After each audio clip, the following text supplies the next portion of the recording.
नमस्कार, मी पंजाब डक. आज आहे 21 जून 2026.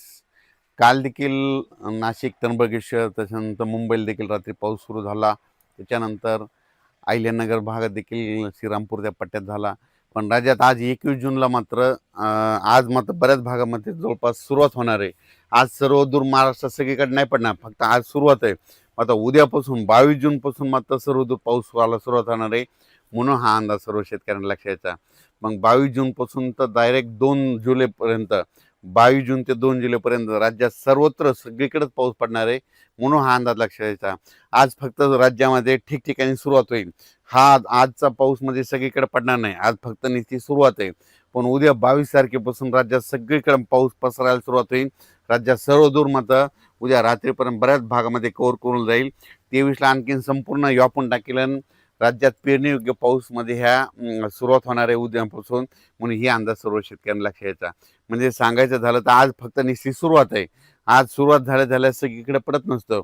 फक्त उद्यापासून मात्र 22 पासून मात्र तर 2 जुलैपर्यंत मात्र राज्यात सगळीकडे पाऊस पडणार आहे. म्हणून शेतकऱ्यांना एक सांगू इच्छितो की पेरणी करत असताना जमिनीमध्ये ईदभर ओल गेली तरच पेरणीचा निर्णय घ्यावा. म्हणून हे देखील सर्व शेतकऱ्यांनी लक्षात घ्यायचं. काल देखील पाऊस म्हणजे ना त्र्यंबकेश्वर, नाशिक त्या पट्ट्यामध्ये पाऊस झाला. त्याच्यानंतर सिन्नरकडं झाला. त्याच्यानंतर अहिल्यानगरकडं श्रीरामपूर पट्ट्यात झाला. त्याच्यानंतर मुंबईला देखील पडला.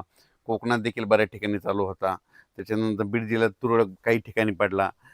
इकडं नांदेडकडं, धर्माबादच्या पलीकडे तेलंगणाकडं पडला. म्हणजे गडचिरोली त्या पट्ट्यात देखील थोडाफार झाला. म्हणजे काल थोडी थोडी वाढणं, आजपासून जरा जास्त प्रमाण वाढणार आहे. म्हणजे आजपासून म्हणजे सुरुवात जास्त आहे, पण उद्यापासून मात्र राज्यात सर्वत्र पाऊस येणार आहे. म्हणून हा अंदाज लक्षात यायचा आणि आपण आपल्या पेरणीचं नियोजन करायचं. आणि राज्यातल्या सर्व शेतकऱ्याला सांगू इच्छितो की म्हणजे आता म्हणजे 21 जून ते 2 जुलैच्या दरम्यान राज्यात सगळीकडे पाऊस पडणार आहे आणि सगळ्या शेतकऱ्याची पेरणी सुरू होईल. पण परत शेतकऱ्यासाठी एक आनंदाची बातमी.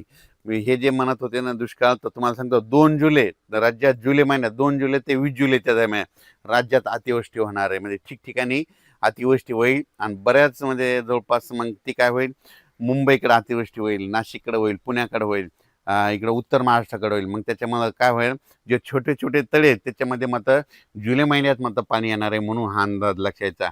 जायकवाडी देखील, जायकवाडीचे जे लाभ क्षेत्राचे उत्सवाल्यासाठी सुद्धा आनंदाची बातमी. जुलै महिन्यात काय होणार आहे, नाशिक, उत्तर महाराष्ट्राकडे जोरदार मुसळधार अतिवृष्टी होणार आहे.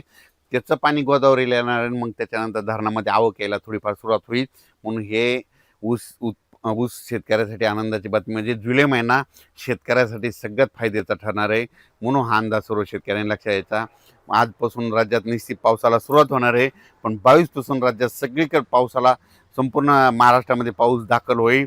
23ला सगळ्या जवळपास बऱ्याच भागात दाखल झालेला असेल. 24ला सगळीकडे पडलेला असेल. 25-26ला शेतकऱ्याच्या पेरण्या, लागवडी सुरू होतील. म्हणून हा अंदाज लक्षात यायचा. अचानक वातावरणात बदल झाला. पेरणी करताना सगळ्यात महत्त्वाची घ्यायची काळजी, पाऊस पडल्याच्या नंतर सकाळी सकाळी शेतात जायचं. जर 4 बोट ओलं असेल तर पेरायचं नाही, 6 बोट असेल तरी नाही पेरायचं. चांगली ईदभर ओल असेल तर तुम्ही पेरू शकता. कारण की राज्यामध्ये चांगला पेरणीयोग्य म्हणजे पाऊस पडणार आहे. काय होतं, पेरल्याच्या नंतर सरासरी पाऊस उघडत आहे, पण यावेळेस तसं होणार नाही.